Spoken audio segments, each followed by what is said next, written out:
नमस्कार दोस्तों, उन्नयन प्रकाशन के इस YouTube चैनल पर आप सबों का हार्दिक स्वागत है, अभिनंदन है। आज मैं प्रकृति की अनमोल धरोहर के मिटते और खत्म होते अस्तित्व और पर्यावरण के क्षरण से संबंधित बातें करने जा रहा हूं। दुनिया की बढ़ती आबादी, उसकी आवश्यकताएं, मौसम के बदलते स्वरूप क्या चिंता का विषय नहीं है? प्राकृतिक संपदाओं को नष्ट करना और कंक्रीटों का शहर बसाना मनुष्य की नियति बन गई है। दुनिया के सबसे पुराने और अनछुए जंगलों में से एक भारत के केंद्र में है।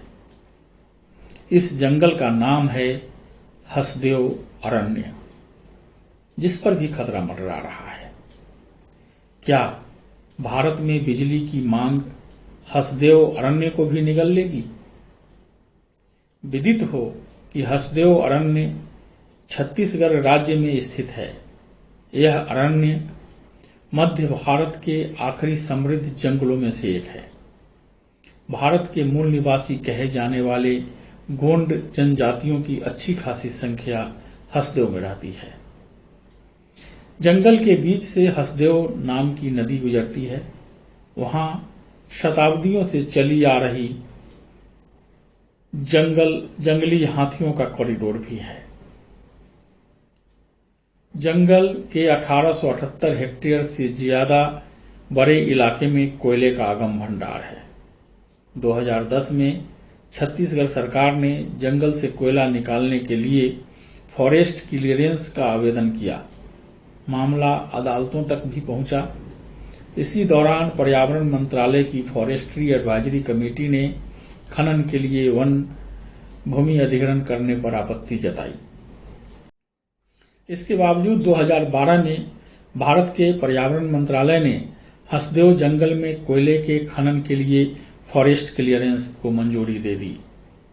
यह पारसा ईस्ट और केंत बसाना PEKB का पहला चरण था। कोयला राजस्थान राज्य विद्युत उत्पादन निगम को दे दिया गया। इस निगम के लिए यहां खनन का काम अडानी ग्रुप करता है। पहले चरण के 10 साल बाद मार्च 2022 में छत्तीसगढ़ सरकार ने ऐलान किया कि उसने PEKB के दूसरे चरण के लिए भी खनन आवंटित कर दी है। इस फैसले के पहले हसदेव जंगल को बचाने के लिए करीब 250 आदिवासी 300 किलोमीटर पैदल मार्च कर रायपुर तक पहुंचे। अक्टूबर 2021 के इस पैदल मार्च का कोई असर नहीं हुआ। 6 महीने बाद लोगों द्वारा चुनी गई सरकार ने दूसरे चरण की मंजूरी दे दी। अप्रैल 2022 में हसदेव जंगल में सैकड़ों साल पुराने साल और सागवान के पेड़ों की कटाई शुरू हो गई।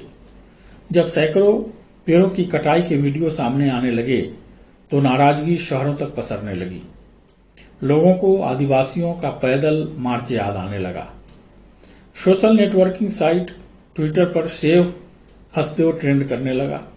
यूट्यूबर, कलाकार और छात्र भी खुलकर जंगल बचाने के लिए शुरू हुए आंदोलन का समर्थन करने लगे।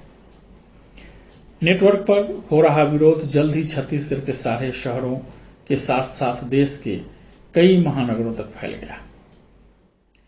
प्रदर्शनकारी हसदेव अरण्य में सभी कोयला खनन प्रोजेक्टों को रद्द करने की मांग कर रहे हैं। उनका आरोप है कि नकली जमीन मालिक और नकली ग्राम सभाएं बनाकर जमीन गैर कानूनी ढंग से ली गई है। आंदोलन की पुकार दूसरे देशों तक भी पहुंची। इस आंदोलन का कुछ असर छत्तीसगढ़ विधानसभा में भी होने लगा। हाल ही में एक प्रस्ताव पारित करते हुए केंद्र सरकार से हसदेव अरण्य के सभी कोयला ब्लॉकों का आवंटन रद्द करने की मांग की गई है। इस बार राज्य सरकार ने कहा है कि वहां हाथियों का कॉरिडोर है, इसलिए वहां से कोयला नहीं खोदा जाना चाहिए। जंगल बचाने के अभियान में जुटे सभी लोग इस फैसले से थोड़ी राहत महसूस तो कर रहे हैं, लेकिन उन्हें डर है कि खनन पूरी तरह से बंद नहीं होगा। भारत में गर्मियों में लगातार बिजली की मांग बढ़ती जा रही है। मध्यम वर्ग की आय में इजाफा होने से एयर कंडीशनिंग का दायरा बढ़ता जा रहा है। हर साल गर्मियों में देश के अखबारों में कोयले की कमी से जूझते कोयला बिजली घरों की खबरें आने लगी हैं। राजस्थान, दिल्ली और हरियाणा समेत कई राज्य छत्तीसगढ़ के कोयले से खुद को भले ही रोशनी दें, लेकिन कई आदिवासियों की जिंदगी में वो अंधकार भरते आ रहे हैं। तो दोस्तों, आज के लिए बस इतना ही। फिर जल्द ही नए वीडियो के साथ मिलेंगे। तब तक के लिए मुझे विदा दीजिए। नमस्कार, जय हिंद, जय भारत।